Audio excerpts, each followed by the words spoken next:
विजयकुमारजी गावित, खासदार सुभाषजी भामरे, रक्षाताई खडसे, उन्मेषजी पाटील, खासदार डॉक्टर हिनाताई गावित, आमदार राजू मामा भोळे, आमदार जयकुमार रावल, आमदार संजय सावकारे, आमदार मंगेश चव्हाण, आमदार राजेशजी पाडवी, आमदार राजेंद्र गावित, आमदार काशीनाथ पावरा, या ठिकाणी मंचावर उपस्थित अमोल जावळेजी, ज्ञानेश्वर जळकेकरजी, बबनराव चौधरीजी, मंचावरील सर्व मान्यवर आणि मोठ्या संख्येने उपस्थित असलेल्या माझ्या युवा भगिनी आणि बंधूंनो, आज अतिशय आनंदाची गोष्ट आहे की या खानदेशामध्ये आपल्या खानदेशाच्या तरुणाईला साद घालण्याकरता, खानदेशच्या तरुणाईचं समर्थन घेण्याकरता आणि खानदेशच्या तरुणाईला दिशा दाखवण्याकरता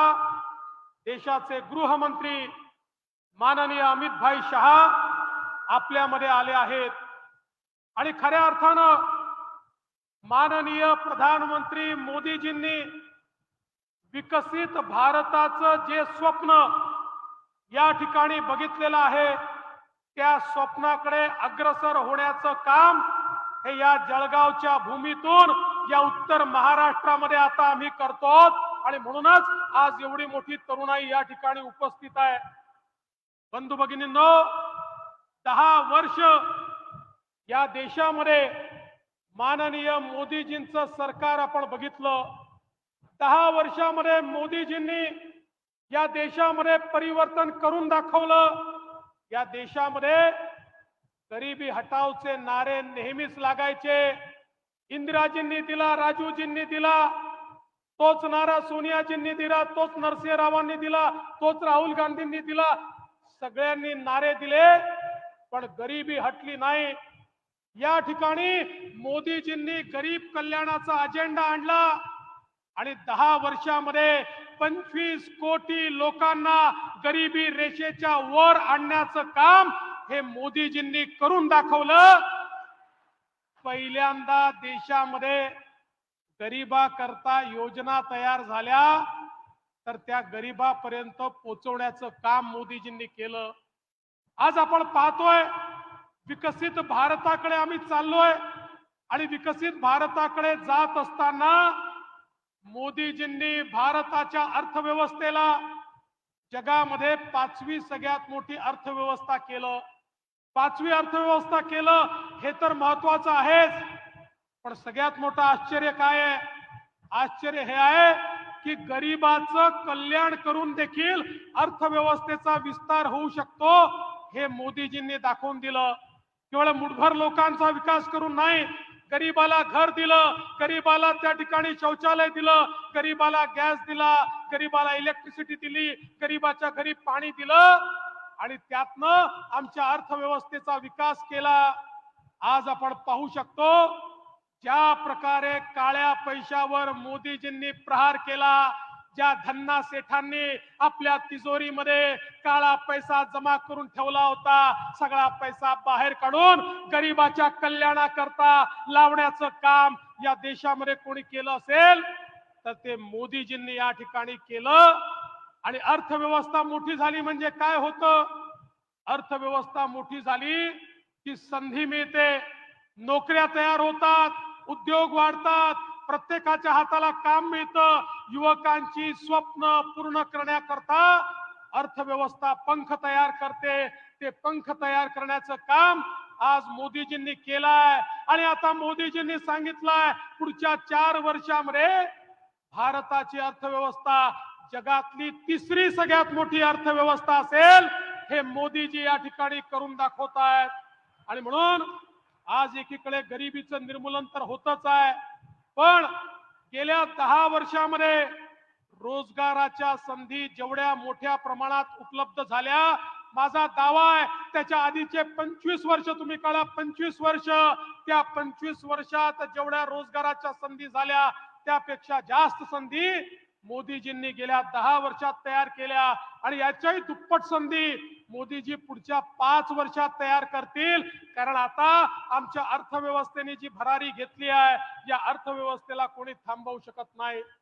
आज आपण पाहतोय देशामध्ये मोठ्या प्रमाणात इन्फ्रास्ट्रक्चरचं काम चाललंय. देशामध्ये रस्ते बनतायत, पुलं बनतायत, रेल्वेचं काम चाललेलं आहे, एअरपोर्ट बनतायत, पोर्ट बनतायत. आपली वंदे भारत सारखी ट्रेन जी मोदीजींनी देशामध्ये तयार केली, आज विदेशातनं लोक येतात तर तोंडात बोट घालतात.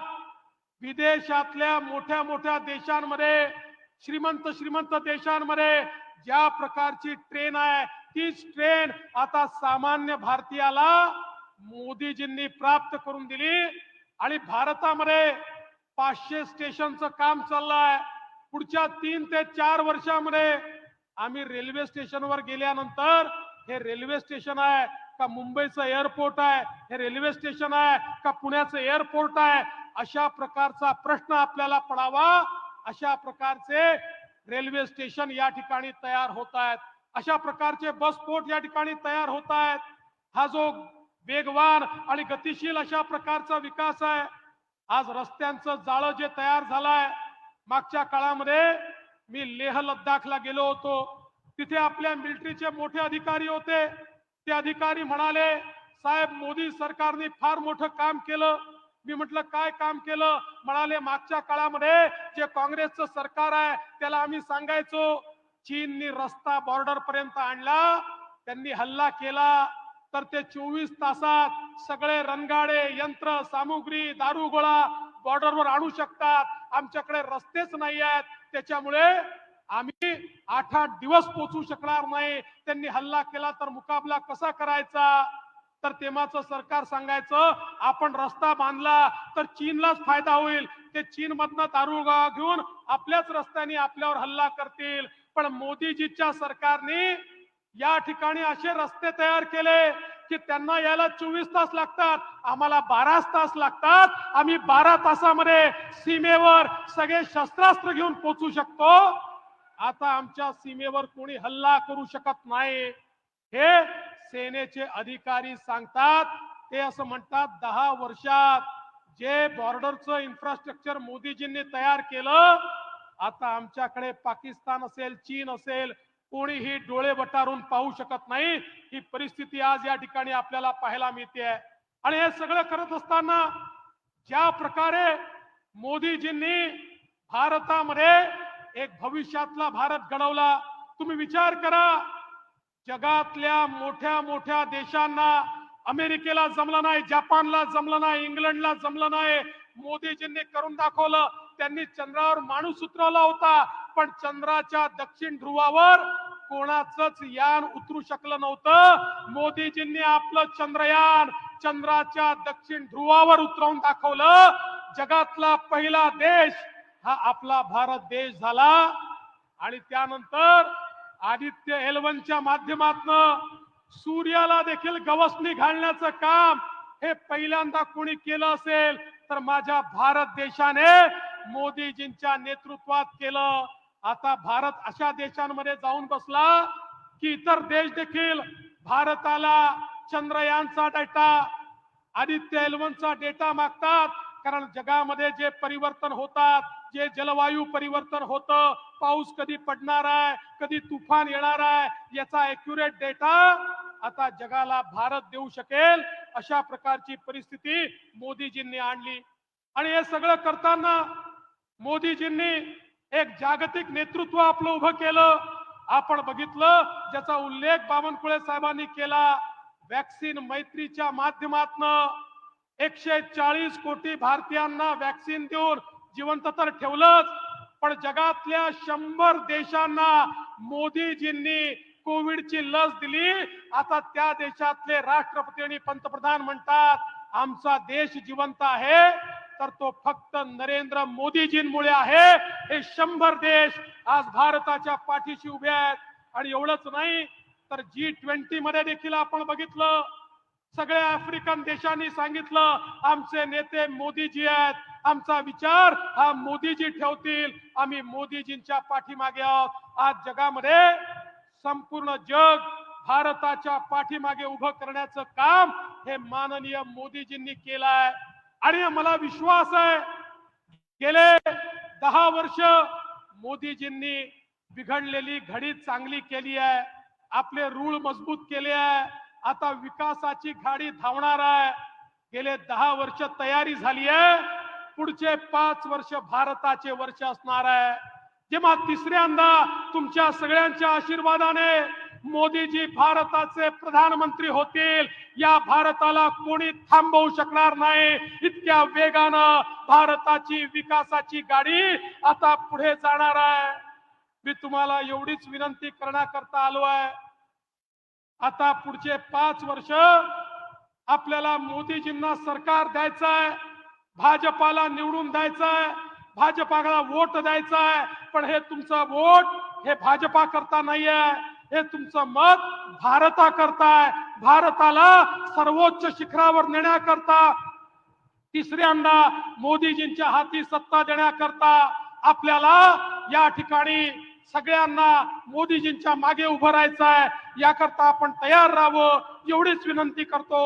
जय हिंद, जय महाराष्ट्र.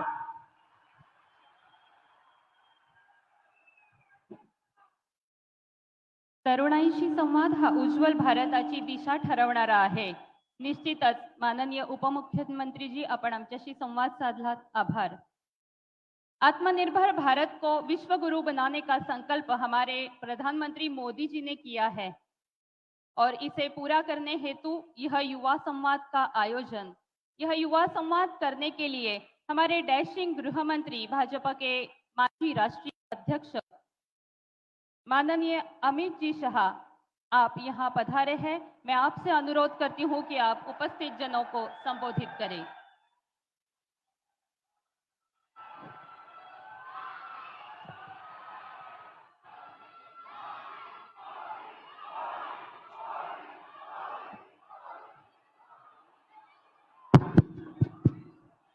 मेरे साथ बोलिए, भारत माता की.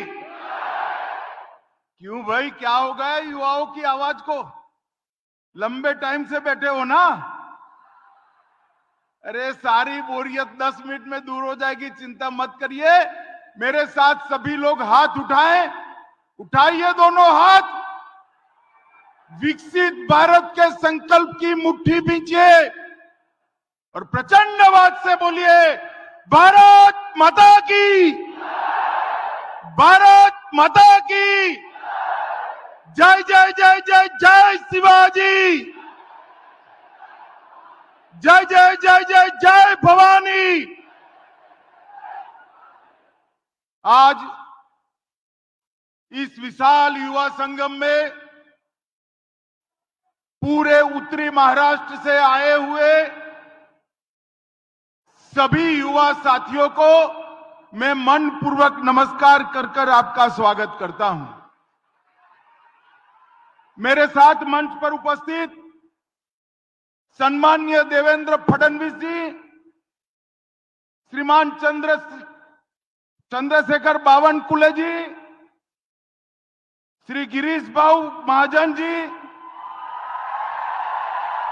श्री उन्मेष पाटिल जी, बहन रक्षाताई खड़से जी, और आज इस युवा सम्मेलन में आए हुए मेरे जिगर के टुकड़े जैसे युवा भाइयों और बहनों, आप सभी को नमस्कार. मित्रों, सबसे पहले मैं महान महाराष्ट्र की भूमि पर हिंदवी स्वराज के संस्थापक और जिनके उपकार से ये देश कभी मुक्त नहीं हो सकता, वो शिवाजी महाराज को प्रणाम कर मेरी बात की शुरुआत करना चाहता हूं. शिवाजी महाराज ने सबसे पहले लंबे कालखंड के बाद इस देश के स्व की भावना को जगाने का काम किया और आज देश आजाद बनकर दुनिया के सामने सम्मान के साथ खड़ा है. उसकी नींव डालने का काम शिवाजी महाराज ने किया था. मित्रों, आज जब मैं यहां आया हूं तब मेरे साथी सभी सांसद, राज्य सरकार के मंत्री, सभी विधायक और उत्तर महाराष्ट्र की पूरी भारतीय जनता पार्टी का नेतृत्व यहां बैठा है। मैं आपको कहने आया हूं कि मैं आने वाले 2024 के चुनाव के बारे में बात करने आया हूं। युवा साथियों, आप सोचते होंगे कि मंच पर से 24 के चुनाव में 8 प्रत्याशी आएंगे, उनके लिए चुनाव है, मोदी जी को फिर से प्रधानमंत्री बनाने के लिए चुनाव है। एक गलतफहमी में मत रहना। आने वाला चुनाव 2047 में आत्मनिर्भर और विकसित भारत बनाने का चुनाव है। 2047 में मंच पर से बहुत कम लोग होंगे, मगर मंच के सामने जो मेरे युवा साथी है, सारे के सारे 2047 में होंगे। ये चुनाव आपका चुनाव है, ये चुनाव भारत के युवाओं का चुनाव है, ये चुनाव भारत के भविष्य का चुनाव। भारतीय जनता पार्टी को वोट, इसका मतलब युवाओं के उज्जवल भविष्य को वोट। भारतीय जनता पार्टी को वोट, इसका मतलब महान भारत की रचना को वोट। और भारतीय जनता पार्टी का वोट का मतलब मोदी जी को तीसरी बार प्रधानमंत्री बनाने के लिए। आप में से कई लोग पहली बार वोट करेंगे। मैं वो युवा साथियों को विशेषकर कहने आया हूं, आपका वोट वो पार्टी को दीजिएगा जो पार्टी भारत माता को विश्व गुरु के स्थान पर बिठा पाए, महान भारत की रचना कर पाए। आपका वोट लोकतंत्र को मजबूत करने वाली पार्टियों को दीजिएगा। भाई और बहनों, युवा साथियों, मुझे बताइए, जो पार्टियां अपने पार्टी के अंदर लोकतंत्र नहीं रखती, परिवारवाद से चलती है, वो पार्टियां देश के लोकतंत्र को मजबूत कर सकती है क्या? जोर से बोले, कर सकती है क्या? ये मोदी जी की खिलाफत करने वाली सभी इंडी अलायंस की पार्टियां, घमंड या गठबंधन की पार्टियां, परिवारवादी पार्टियां हैं।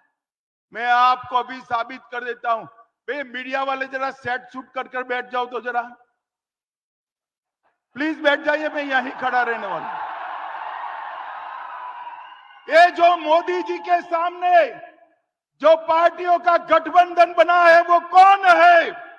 कांग्रेस पार्टी सोनिया गांधी को, राहुल गांधी को प्रधानमंत्री बनाना है, उद्धव ठाकरे को, आदित्य ठाकरे को मुख्यमंत्री बनाना है, शरद पवार जी को बेटी को मुख्यमंत्री बनाना है, ममता दीदी को भतीजे को मुख्यमंत्री बनाना है, स्टालिन को उसके बेटे को मुख्यमंत्री बनाना है।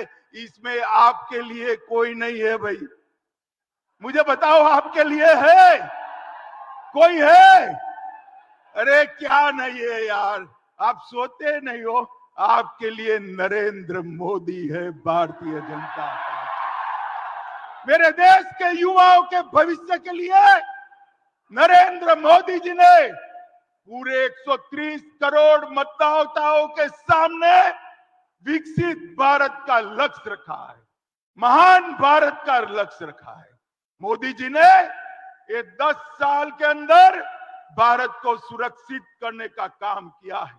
मैं आपको बताता हूं, ये 10 साल तक सोनिया मनमोहन की सरकार थी। आए दिन बम धमाके होते थे, पाकिस्तान से आलिया, मालिया, जमालिया आकर बम धमाके कर भाग जाते थे, कोई जवाब नहीं देता। मोदी जी आए, उरी में और पुलवामा में पराक्रम किया आतंकवादियों ने। 10 ही दिन के अंदर पाकिस्तान के घर में घुसकर सर्जिकल स्ट्राइक और एयर स्ट्राइक कर आतंकवादियों का सफाया। ये धारा 370, मुझे बताओ युवाओं, ये कश्मीर हमारा है या नहीं है? जोर से बोलो, है या नहीं है? ये कश्मीर भारत का हिस्सा है या नहीं है? ये धारा 370 मोदी जी कश्मीर को भारत के साथ जुड़े। एक कांग्रेस पार्टी धारा 370 को 70 साल से लटकाती रही। ये हो जाएगा, वो हो जाएगा। अरे आपने मोदी जी को दूसरी बार प्रधानमंत्री बनाया। मोदी जी ने 5 अगस्त 2019 को धारा 370 को समाप्त कर। अरे राहुल बाबा को जानते हो ना? जानते हो या नहीं जानते हो राहुल बाबा को? पार्लियामेंट में मुझे बताते थे धारा 370 मत हटाओ, कश्मीर में खून की नदियां बह जाएगी। अरे राहुल बाबा, धारा 370 हट गई, 5 साल हुआ, खून की नदियां छोड़िए, कंकर चलाने की किसी की हिम्मत नहीं है। कंकर मोदी जी ने देश को सुरक्षित करने का काम किया है। इस देश को आतंकवाद और नक्सलवाद से मुक्त कराने का काम किया है, और मोदी जी ने देश को समृद्ध बनाने का काम किया है। भाई और बहनों, मनमोहन जी जब प्रधानमंत्री बने, कांग्रेस ने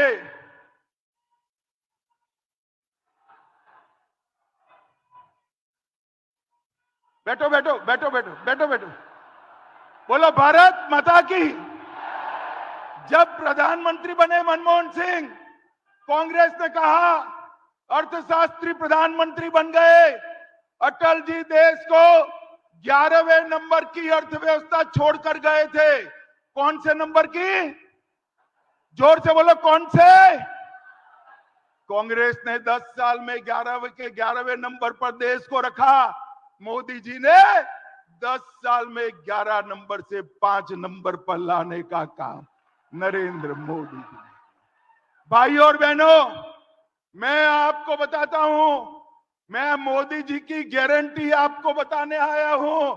मोदी का गारंटी है, तीसरा टर्म दे दो, तीसरे नंबर की अर्थव्यवस्था भारत बन जाएगा।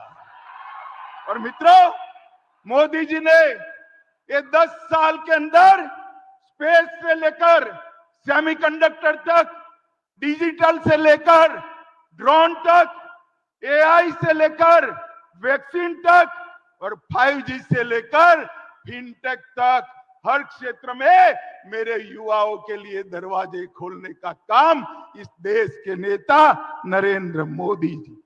मित्रों, गलती मत करना। आप जब इंटरव्यू देने जाओगे तो आपका बायोडेटा कोई देखेगा या नहीं देखेगा? देखेगा या नहीं देखेगा? कितने मार्क्स आए हैं, एसएससी में क्या हुआ, 12th में क्या हुआ, फाइनल एमबीबीएस में क्या हुआ, देखेगा या नहीं? तो आपको देश का प्रधानमंत्री बनाना है, बायोडेटा देखोगे या नहीं देखोगे? देखोगे क्या नहीं देखोगे? बायोडेटा देख लेना। आपकी चॉइस केवल और केवल नरेंद्र मोदी होगी और कोई नहीं होगा। नरेंद्र मोदी जी के पास 10 वर्ष का हिसाब भी है, और नरेंद्र मोदी के पास 25 साल का विजन भी है। मित्रों, ऐसा नेता बार बार नहीं मिलता है देश को आगे बढ़ाने वाले। मित्रों, युवाओं के लिए इस देश के अर्थतंत्र को मोदी जी ने आगे बनाया। वैश्विक मानचित्र पर भारत आज ब्राइट स्पॉट बनकर उभरा है। भारत में विगत 10 साल में हर हफ्ते एक यूनिवर्सिटी खोलने का काम नरेंद्र मोदी ने किया है। हर दिन 2 नए कॉलेज खोले हैं। हर दिन 55 पेटेंट और 600 ट्रेडमार्क रजिस्टर हुए हैं। हर दिन 1.5 लाख युवाओं को मुद्रा लोन दिए हैं। हर दिन 10 साल तक हर दिन 37 नए स्टार्टअप बने हैं। हर दिन 16,000 करोड़ डिजिटल ट्रांजैक्शन हुए हैं। हर दिन 3 सस्ती दवाई की दुकान खोली है। हर दिन 14 किलोमीटर रेलवे ट्रैक बनाया है। हर दिन 50,000 गरीब महिलाओं को गैस का सिलेंडर दिया है। हर दिन 75,000 लोगों को गरीबी रेखा से बाहर निकाला है। और हर सेकंड 10 साल तक हर सेकंड एक गरीब के घर में नल से जल पहुंचाने का काम नरेंद्र मोदी जी ने किया। मैं तो पवार साहब को कहता हूं, पवार साहब मोदी जी को 10 साल हुए, ये 50 साल से महाराष्ट्र की जनता आपको ढो रही है, सहन कर रही है। 50 साल छोड़िए, 5 साल का हिसाब दे दीजिए जनता को। मैं तो 10 साल का हिसाब लेने आया। मित्रों, आज मैं युवा साथियों को बताने आया हूं, मित्रों, इस दुनिया में डर के लिए कोई जगह नहीं है। सिर्फ ताकत ही दुनिया में सम्मान दिलाती है। ताकत के साथ बाहर आइए, युवा अपना मत व्यक्त करे और तीसरी बार मोदी जी को 400 पार की बहुमति से जिता कर रखिए। हमने इसके लिए पूरा काम किया। मित्रों, इस देश की संस्कृति को एक कांग्रेसी वोट बैंक की लालच में हमेशा दबाते रहे। मुझे बताओ युवाओं, इस देश में राम मंदिर पहले बनना चाहिए था या नहीं बनना चाहिए था? जोर से बोलिए, अयोध्या में राम मंदिर बनना चाहिए था, नहीं बनना चाहिए था? काशी विश्वनाथ कॉरिडोर बनना चाहिए था या नहीं बनना चाहिए था? एक कांग्रेस पार्टी ने वोट बैंक के डर से 70 साल तक रामलल्ला को टेंट में रखा। मोदी जी ने भूमि पूजन भी करा और प्राण प्रतिष्ठा कर कर अयोध्या में श्री राम को भव्य घर भी। मोदी जी ने शिवाजी महाराज के समय काशी विश्वनाथ का मंदिर औरंगजेब ने तोड़ा था, मोदी जी ने काशी विश्वनाथ कॉरिडोर इतने सालों के बाद बनाने का काम किया। 1 रैंक 1 पेंशन 40 साल से अटका कर लगा था, मोदी जी ने देने का काम किया। और बहुत सारी युवा साथी तैयारी कर लो, भाषण करने की 33% सीटें विधानसभा और लोकसभा में आपके लिए रिजर्व कर दिया गया है।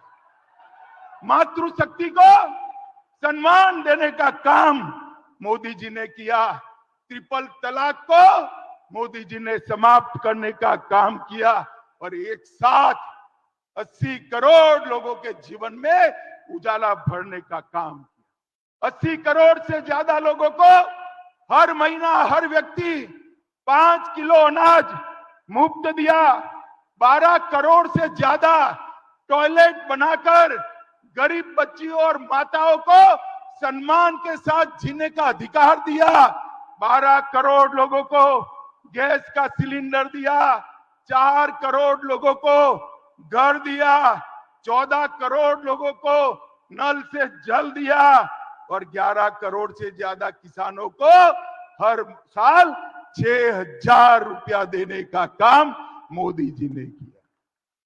मेरे युवा साथियों, मुझे बताओ, आप सभी को कोरोना का टीका लग गया है नहीं लगा है? जिसको वैक्सीन लगाओ जरा हाथ ऊपर करो तो। सबको लगा है ना?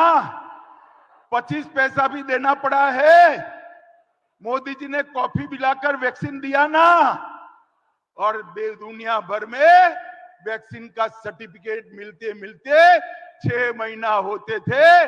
मोदी जी ने टेक्निक का उपयोग कर वैक्सीन लगाते ही आपके मोबाइल पर मोदी जी का हंसता हुआ फोटो के साथ सर्टिफिकेट भी भेजने का काम कर दिया। 130 करोड़ लोगों को 200 करोड़ से ज्यादा टीका लगाकर भारत को कोरोना से मुक्त करने का काम नरेंद्र मोदी जी ने किया। और दुनिया के 100 देशों के अंदर वैक्सीन भेजकर भारत को विश्व मित्र बनाने का काम मोदी जी ने किया। भाइयों और बहनों, मोदी जी भविष्य के भारत के लिए तैयार है। 2030 में दुनिया की तीसरे नंबर की अर्थव्यवस्था बनना है। 2035 तक अंतरिक्ष में स्टेशन स्थापित करना है। 2036 में ओलंपिक की मेजबानी करनी है और 2040 में चंद्रमा पर भारतीय को भेजकर मून मिशन को तय करने का काम नरेंद्र मोदी जी ने तय कर दिया है। ये भविष्य के साथ आगे बढ़ रहे हैं। एक और मोदी जी चंद्रमा पर चंद्रयान लॉन्च कर रहे हैं। दूसरी ओर सोनिया जी 20वीं बार राहुल बाबा को लॉन्च करने का प्रयोग कर रही है। ये राहुल यान है ना, राहुल यान 19 बार लॉन्च हुआ मगर पहुंचा ही नहीं। 20वीं बार प्रयास चालू है। मुझे बताओ भाई और बहनों, ये परिवारवादी पार्टियों को वोट देना है या नरेंद्र मोदी जी को वोट देना है? जोर से बोलो और जोर से बोलो। ये महाराष्ट्र में 3 पहियों वाली एक ऑटो चलती है जिसका नाम महाविकास अघाड़ी है। ये ऑटो के तीनों पहिए पंक्चर है। अब मुझे बताओ, महाराष्ट्र को पंक्चर वाली ऑटो विकास दे सकती है क्या? एकनाथ जी और देवेंद्र जी के नेतृत्व में भारतीय जनता पार्टी ही महाराष्ट्र को विकास दे सकती है। मित्रों, महाराष्ट्र को विकास देते। मोदी जी ने इस देश के युवाओं के लिए कई उच्च संस्थान खोले। स्किल इंडिया मिशन के द्वारा 1,40,00,000 युवाओं को प्रशिक्षित किया। आईआईटी की संख्या में 10,000 से 15,000 किया और 1,17,000 स्टार्टअप नरेंद्र मोदी जी ने बनाए और 41,000 पेटेंट सिर्फ 22-23 में निश्चित करने का काम भारत के युवाओं ने किया। और मित्रों, बहुत सारे ये हमारे नेताओं ने यहां पर मेडिकल हब बनाया है। बहुत सारे मेडिकल के स्टूडेंट्स आए हैं। आपकी मेडिकल की पढ़ाई लिखाई की सुविधाएं नरेंद्र मोदी जी ने 2 गुना कर दी है, 2 गुना कर दी है। और मैं आपको कहता हूं, अगले 3 साल में हर साल 1 लाख से ज्यादा बच्चे डॉक्टर बनकर समाज की सेवा करने के लिए आगे आएंगे। मुद्रा योजना के माध्यम से 24 लाख करोड़ का लोन दिया और पूरे देश को विकास के रास्ते पर मोदी जी ने आगे बढ़ाया। मित्रों, आपके सामने 2 विकल्प, अपने बेटे बेटी भतीजियों का कल्याण करने वाला इंडिया अलायंस और देशभक्तों की टोली जैसा मोदी जी के नेतृत्व में एनडीए का अलायंस भारतीय जनता पार्टी। मोदी जी ने तय किया है महान भारत की रचना करेंगे और उन्होंने एक ट्रेलर तो दिखाई दिया। G20 में पूरे देश के राष्ट्राध्यक्ष महात्मा गांधी की समाधि पर फूलमाला चढ़ाने के लिए एक साथ आकर मोदी जी के वैश्विक नेतृत्व को स्वीकार किया है। मुझे बताओ युवा साथियों, सभी लोग वोट करने जाएंगे?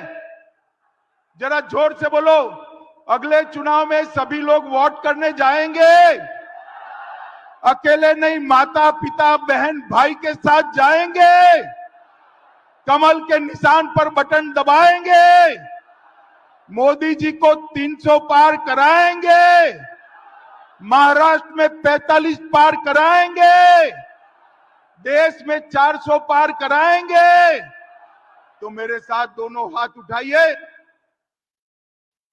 400 पार के विश्वास की मुट्ठी बींचे और प्रचंड आवाज से बोलिए, भारत माता की, भारत माता की, भारत माता की, वंदे।